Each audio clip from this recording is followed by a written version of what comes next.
Sri Sai Satcharita Chapter 4. Sai Baba's first advent in Shirdi. Mission of the Saints. Shirdi, a holy tirth. Personality of Sai Baba. Dictum of Gauri Bua. Appearance of Vitthal. Shirsagar story. Das Kanu's bath in Prayag. Immaculate conception of Sai Baba and his first advent in Shirdi. 3 Vadas. In the last chapter, I described the circumstances which led me to write Sai Satcharita. Let me now describe the first advent of Sai Baba in Shirdi. Mission of the Saints. Lord Krishna says in Bhagavad Gita, chapter 4, 7 and 8, that whenever there is a decay of dharma, righteousness, and an ascendancy of unrighteousness, I manifest myself, for the protection of the virtuous and the destruction of the vicious, and for the establishment of righteousness, I manifest myself age after age. This is the mission of the Lord and the sages and saints who are his representatives and who appear at appropriate times and work in their own way to fulfill that mission. For instance, when the twice born, that is the Brahmins, the Kshatriyas and the Vaishyas, neglect their duties, and when the Shudras try to usurp the duties of the other classes, when spiritual preceptors are not respected but humiliated, when nobody cares for the religious instructions, when everybody thinks himself very learned, when people begin to partake of forbidden foods and intoxicating drinks, when, under the cloak of religion, people indulge in malpractices, when people belonging to different sects fight amongst themselves, when Brahmins fail to do the Sandhya adoration and the Orthodox leave their religious practices, when yogis neglect their meditation, when people begin to think that wealth, progeny, wife are their sole concern, and thus turn away from the true path of salvation, then saints appear and try to set matters at right path by their words and action. They serve as beacon lights and show us the path and the right way for us to follow. In this way, many saints like Nivritti, Jnandev, Muktabai, Namdev, Gora, Gonai, Eknath, Tukaram, Narhari, Narsibhai, Sajjan Kasai, Savata, Ramdas and various others did appear at various times to show the right path to the people. And so, the present advent came as Sri Sai Baba of Shirdi. Shirdi, a holy tirth. The banks of the Godavari river in the Ahmednagar district are very fortunate, for they gave birth and refuge to many a saint, prominent amongst them being Jnaneshwar. Shirdi also falls in the Kopargaon Taluka or the Ahmednagar district. After crossing the Godavari river at Kopargaon, one gets the way to Shirdi. When you go 3 kos, that is 9 miles, you come to Neemgaon, from where Shirdi is visible. Shirdi is as famous and well known as the other holy places, like Gangapur, Narsivadi, Audumbar on the banks of Krishna river.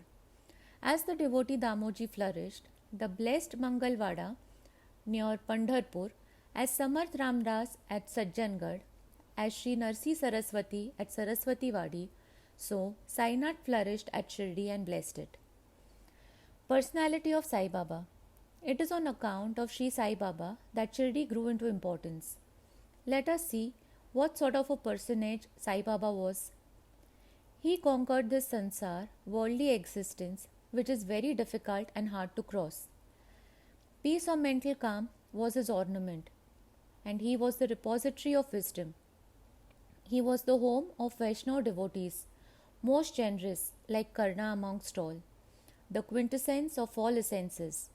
He had no love for perishable things, and was always engrossed in self-realization, which was his sole concern. He felt no pleasure in the things of this world or of the world beyond. His antarang heart was as clear as a mirror, and his speech always rained nectar. The rich or poor people were the same to him. He neither knew nor cared for honor or dishonor. He was the Lord of all beings. He spoke freely and mixed with all people, watched the actings and dances of nautch girls, and heard ghazal songs. Still, he severed not an inch from samadhi, mental equilibrium. The name of Allah was always on his lips. While the world awoke, he slept, and while the world slept, he was vigilant. His abdomen inside was as calm as the deep sea. His ashram could not be determined, nor his actions could be definitely determined. And though he lived in one place, he knew all the transactions of the world. His darbar was imposing. He told daily hundreds of stories. Still, he severed not an inch from his vow of silence. He always leaned against the wall in the masjid or walked morning, noon and evening towards Lendi Nala and Chowdi, still at all times abided in the self. Though a siddha, he acted like a sadhak. He was meek, humble and egoless and pleased all. Such was Sai Baba. And as the soil of Shirdi was trodden by Sai Baba's feet, it attained extraordinary importance. As Jnaneshwar elevated Alandi, Eknath did to Paithan, so Sai Baba raised Shirdi. Blessed are the grass leaves and stones of Shirdi, for they could kiss the holy feet of Sai Baba and take his dust on their head. Shirdi became to us devotees another Pandharpur, Jagannath, Dwarka, Banaras, Kashi, and Rameshwar, Badri Kedar, Nashik, Triambakeshwar, Mahakaleshwar, Mahabaleshwar, Gokarn. Contact of Sai Baba in Shirdi was like our study of Veda and Tantra. It quietened our sansar, world consciousness and rendered self-realization. The darshan of Sri Sai was our yoga sadhana, and the talk with him removed our sins. Shampooing his legs was our bath in Triveni Prayag, and drinking the holy water of his feet destroyed our sins. To us, his commands were Vedas, and accepting, eating his udi, sacred ashes and prasad was all purifying. He was our Sri Krishna and Sri Ram, who gave us solace. He was our Parabrahma, absolute reality. He was himself beyond the pair of dvandvas, opposites, never dejected or elated. He was always engrossed in his self as existence, knowledge and bliss. Shirdi was his center, but his field of action extended far beyond to Punjab, Calcutta, North India, Gujarat, Dhaka, now in Bangladesh and Konkan. Thus the fame of Sai Baba spread far and wide, and people from all parts came to take his darshan and be blessed. By mere darshan, minds of people, whether pure or impure, would become quiet at once. They got there the same unparalleled joy that devotees get at Pandharpur by seeing Vitthal Rakhumai. This is not an exaggeration. Consider what a devotee says in this respect. Dictum of Gauri Bua. An old devotee by name Gauri Bua, aged about 95 years, was a Varkari of Pandhari. He stayed 8 months at Pandharpur and 4 months Ashad to Kartik, that is July to November, on the banks of the Ganges. He had an ass with him for carrying his luggage and a disciple as his companion. Every year he made his wari or trip to Pandharpur and came to Shirdi to see Sai Baba, whom he loved the most. He used to stare at Baba and say, "This is Pandharinath, Vitthal incarnate, the merciful Lord of the poor and the helpless." This Gauri Bua was an old devotee of Vithoba and had made many a trip to Pandhari, and he testified that Sai Baba was the real Pandharinath. Vitthal himself appeared. Sai Baba was very fond of remembering and singing God's name. He always uttered, "Allah Malik, God is Lord," and in his presence made others sing God's name continuously, day and night, for 7 days of the week. This is called Nam Sapta. Once he asked Das Kanu Maharaj to do the Nam Sapta. He replied that he would do it, provided he was assured that Vitthal would appear at the end of the 7th day. Then Baba, placing his hand on his chest, assured him that certainly Vitthal would appear. But for that the devotee must be earnest and devout. The Dankapuri Dakor of Dakornath, the Pandhari of Vitthal, the Dwarka of Ranchod Krishna, is here, Shirdi. One need not go out far to see Dwarka. Will Vitthal come here from some outside place? He is here. Only when the devotee is bursting with love and devotion, Vitthal will manifest himself here in Shirdi. After the Saptah was over, Vitthal did manifest himself in the following manner. Kaka Sahib Dikshit was as usual sitting in meditation after the bath and he saw Vitthal in a vision. When he went at noon for Baba's darshan, Baba asked him point blank, "Did Vitthal Patil come? Did you see him? He is a very truant fellow. Catch him firmly. Otherwise he will escape, even if you are a little inattentive." This happened in the morning, and at noon there was another Vitthal darshan. One hawker came there for selling 25 or 30 pictures of Vithoba. This picture exactly tallied with the figure that appeared in Kaka Sahib's vision. On seeing this and remembering Baba's words, Kaka Sahib Dikshit was much surprised and delighted. He bought one picture of Vithoba and placed it in his shrine for worship. Bhagwantrao Shirsagar story. How fond was Baba for Vitthal worship was illustrated in Bhagwantrao Shirsagar story. The father of Bhagwantrao was a devotee of Vithoba and used to make varis, annual trips to Pandharpur. He also had an image of Vithoba at home, which he worshipped. After his death, his son stopped everything, the vari, the worship, and Shad ceremony, etc. When Bhagwantrao came to Shirdi, Baba, on remembering his father, at once said, "His father was my friend, so I dragged him, the son, here. He never offered Naivedya, offering of food, and so he starved Vitthal and me. So I brought him here. I shall remonstrate him now and set him to worship." Daskanu's bath in Prayag. The Hindus think that a bath in the holy tirth of Prayag, where the Ganga and Yamuna meet, is very meritorious, and thousands of pilgrims go there at periodical times to have the sacred bath there. Once Daskanu thought that he should go to Prayag for a bath and came to Sai Baba to get his permission for doing so. Baba replied to him, "It is not necessary to go so far. A Prayag is here, believe me." Then, wonder of wonders, when Daskanu placed his head on Baba's feet, out flowed streams of Ganga and Yamuna water from both the toes of Baba. Seeing this miracle, Daskanu was overwhelmed with feelings of love and adoration and was full of tears. Inwardly he felt inspired, and his speech burst forth into a song in praise of Baba and his Leelas. Immaculate Conception of Sai Baba and his first advent in Shirdi. Nobody knew the parents, birth or birthplace of Sai Baba. Many inquiries were made. Many questions were put to Baba and others regarding these items, but no satisfactory answer or information has yet been obtained. Practically, we know nothing about these matters.